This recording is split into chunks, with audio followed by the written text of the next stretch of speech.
Selamat malam semuanya. Ya, selamat datang di pembelajaran etika dan profesi IT berbasis video. Jadi untuk pertemuan pertama ya, tadi mungkin sudah kita berkenalan. Ya, sekarang kita membahas sedikit ya untuk pertemuan pertama ini, yaitu pentingnya etika. Next ke slide berikutnya. Nah, kita tahu di perkembangan teknologi sekarang itu sangat canggih ya. Apalagi kalau kita lihat di zaman saat ini, teknologi begitu berkembang. Teknologi yang begitu berkembang itu tentunya wajib kita pahami bersama, ada dampak positif dan ada juga dampak negatifnya. Nah, tentunya perkembangan teknologi ada kaitannya dengan etika. Jadi, kalau seseorang punya etika yang baik, maka teknologi yang digunakan itu akan mengarah ke hal yang positif. Kalau dia punya etika yang kurang baik, maka teknologi yang berkembang ini tentunya akan mengarah ke negatif. Nah, kita lihat untuk dampak positif ya, perkembangan teknologi informasi. Yang pertama itu adalah adanya lokasi untuk bisnis jual beli. Ya, kita semua sudah tahu lah ya ini ya. Lokasi untuk bisnis jual beli seperti ya sekarang ini ya kayak Tokopedia, Shopee lah ya. Kemudian yang kedua, dampak positif dalam dunia pendidikan. Ya, untuk saat ini misalnya yang kamu gunakan saat ini ya seperti e-learning ya semacamnya, ya memudahkan kita lah begitu ya. Kemudian untuk yang ketiga itu ada sharing dan berbagi file. Itu kita kalau dalam sehari-hari paling gampang kita lihat itu adalah melalui seperti grup WhatsApp ya. Ya, sharing bagi file itu sangat cepat ya dibanding dengan zaman dulu. Kemudian yang keempat, mempermudah komunikasi dengan individu lainnya yang jauh. Ini banyak sekali aplikasi yang bisa digunakan dibanding dengan zaman dahulu itu hanya menggunakan telepon saja ya, by phone lah gitu ya. Dan itu dulunya mungkin tidak bisa melihat wajah. Kalau sekarang sudah bisa komunikasi dengan audio dan video ya. Yang kelima, ada media hiburan. Banyak sekali contoh media hiburan yang bertebaran ya. Salah satu yang paling sering digunakan itu adalah media sosial ya, banyak sekali lah contoh-contohnya. Game atau apapun itu juga termasuk ya. Yang keenam, membantu individu dalam mencari informasi.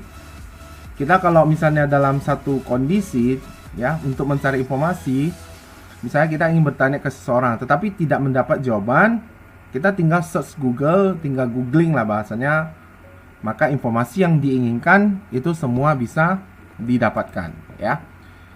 Kemudian yang ketujuh, ada media sosial yang tadi sekilas singgung ya. Media sosial sekarang banyak berkembang dan yang saat ini lagi viral itu ya TikTok lah ya.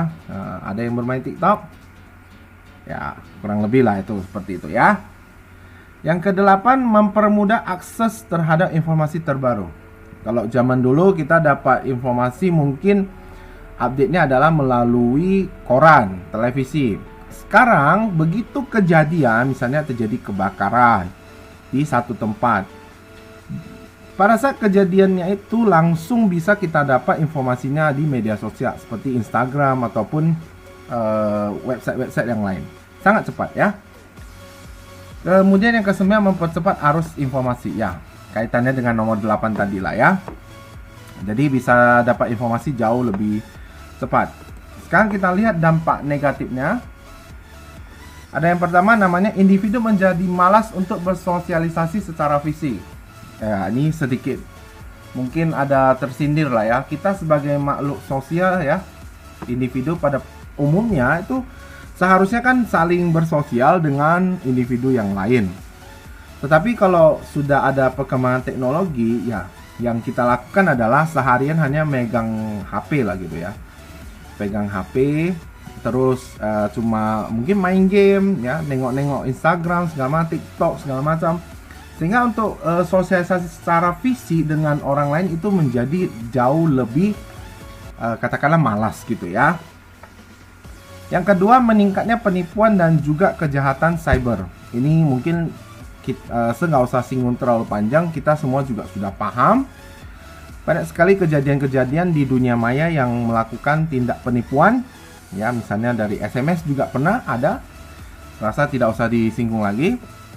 Yang ketiga ada cyberbullying. Ini membuli orang. Ya, dikatakan Indonesia adalah negara yang paling suka membuli. Ya, nanti silakan kamu tulis komentar kamu di forum mengenai cyberbullying ini ya, bebas. Nomor 4, konten negatif yang berkembang pesat. Ya, mungkin saya berikan contoh ya, hoax ya. Hoax segala macam yang kaitannya dengan nomor 5 juga. Fitnah dan juga pencemaran nama baik secara luas ya, kaitannya dengan hoax. Kita memfitnah orang, sudah fitnah tidak benar, orang beramai-ramai men-sharing itu lagi ya. Di-share secara massal sehingga masuk nanti dia seperti kategorinya ada cyberbullying. Ya, terakhir nggak tahan ada kasus yang sampai korbannya bunuh diri ya. Saya harap tidak terjadi di masyarakat, terutama di kelas ini ya. Yang keenam adalah menjauhkan yang dekat. Ya, biasanya kalau kita mau berkenalan dengan orang yang jauh, katakanlah beda pulau, ya kita harus terbang ke sana, harus jumpa dengan orangnya baru bisa kenal. Sekarang karena perkembangan teknologi itu tidak diperlukan lagi, ya, sangat cepat. Nomor 7, mengabaikan tugas dan juga pekerjaan. Ya, mungkin beberapa tersindir lah ya dengan statement nomor 7 ini, tapi ada benarnya apa yang tertulis di sini. Kadang karena kita terlalu senang dengan HP misalnya, smartphone kita, tugas dan pekerjaan lupa dikerjakan atau tidak dikerjakan ya. Kemudian nomor 8 adalah membuang-buang waktu untuk hal yang tidak berguna. So, tidak usah ungkit, mungkin paham semua ya. Yang tidak berguna itu maksudnya apa, oke? Nomor 9 adalah menurunnya prestasi belajar dan juga kemampuan bekerja seseorang. Kenapa? Ya karena sibuk dengan teknologinya, dengan smartphone-nya misalnya ya. Paling gampang dikasih contoh. Next, etika dan teknologi informasi. Ya, silakan mungkin sekilas mau membaca. Jadi perkembangan teknologi informasi itu ada kaitannya dengan etika. Dikatakan teknologi informasi dan komunikasi adalah sarana yang dapat memudahkan dalam pencarian informasi serta memudahkan dalam berkomunikasi. Tetapi dalam penggunaannya wajib memperhatikan etika. Misalnya, seorang wartawan misalnya men-sharing info atau berita ya di media sosial ataupun di websitenya. Tetapi dalam hal tertentu, wartawan tersebut membutuhkan yang namanya kode etik. Artinya tidak selamanya yang di-share itu boleh. Berarti harus memperhatikan etika yang ada. Misal, ada korban kebakaran atau korban misalnya yang kemarin jatuhnya pesawat. Seorang wartawan itu boleh meliput mungkin ya, pesawat itu jatuh, ditemukan puing-puing bangkai pesawat. Tetapi setahu saya kode etik tidak memperlihatkan mayat daripada si korban tadi. Nah, jadi korban yang mungkin kalau di lapangan jumpa itu tidak boleh disiarkan. Itulah namanya kode etik, itu berhubungan dengan etika. Menjaga perasaan keluarga. Nah, seperti itu di dalam dunia teknologi informasi juga dibutuhkan. Masih ada contoh yang lain? Masih ada contoh yang lain. Nanti pelan-pelan kita akan bahas ya. Ini untuk pendahuluan singkat-singkat saja. Berikutnya. Nah, ini ada contoh etika yang harus diperhatikan dalam penggunaan TIK ya, ada 7. Nanti mungkin boleh dibaca sedikit saja lah ya. Misalnya nomor 1 adalah menggunakan fasilitas TIK untuk melakukan hal bermanfaat. Wajar, betul. Kedua, tidak memasuki sistem informasi orang lain secara ilegal. Hacking lah ya, membajak gitu ya.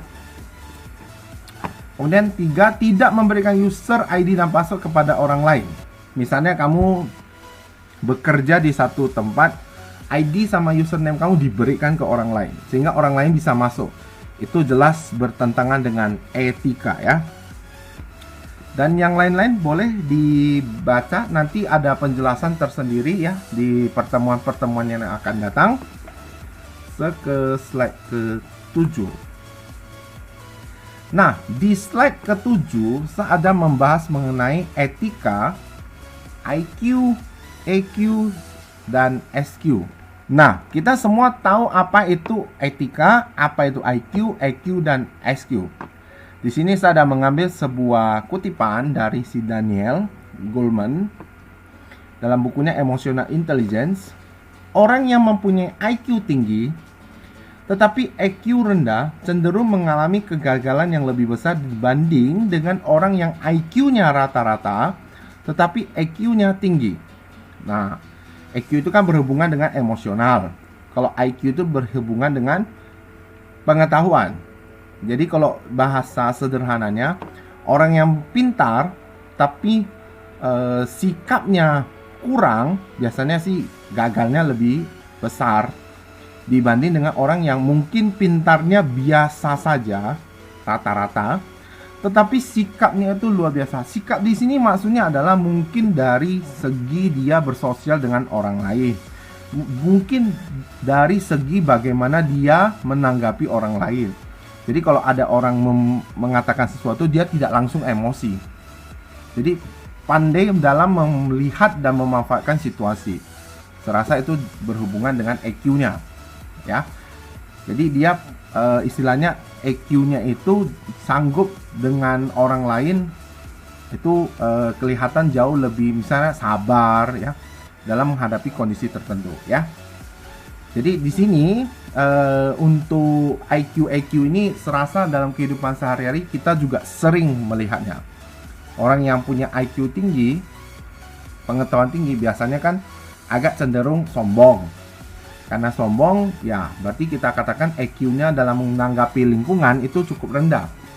Sehingga mungkin saja kasus tersebut banyak orang yang menjauhinya. Nah, berarti kalau kita bandingkan seharusnya mahasiswa-mahasiswa juga paham apa yang semaksud dan arah dan tujuannya. Oke? Saya rasa cukup jelas lah ya. Pertanyaan sederhana, apa kaitannya dengan etika profesi? Tentu berhubungan ya. Misalnya kamu ada bekerja di satu profesi, misalnya katakanlah untuk bagian IT ya, programmer misalnya. Nah, kamu bekerja sebagai programmer yang tukang coding segala macam. Kamu mungkin punya IQ-nya tinggi, ya. Tetapi IQ-mu bisa saja jauh di bawah rata-rata. Apakah IQ yang di bawah rata-rata ini, ya, profesi itu bisa menjamin kamu sebagai seorang programmer yang sukses, berhasil?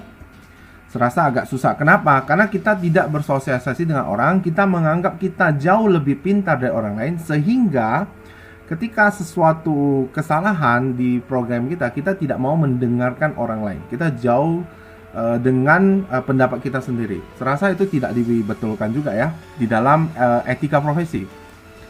Ya, serasa kamu juga paham arahnya, dan di kehidupan kamu, mungkin di kantor kamu juga sering dijumpai ini. So next ke berikutnya ada namanya pelanggaran etika dalam TIK. Nah, di sini ada namanya kriminalitas lah ya. Ada cyber crime segala macam. Oke. Sehingga di slide ke-9 saya akan meminta kamu untuk carilah 10 jenis pelanggaran etika TIK.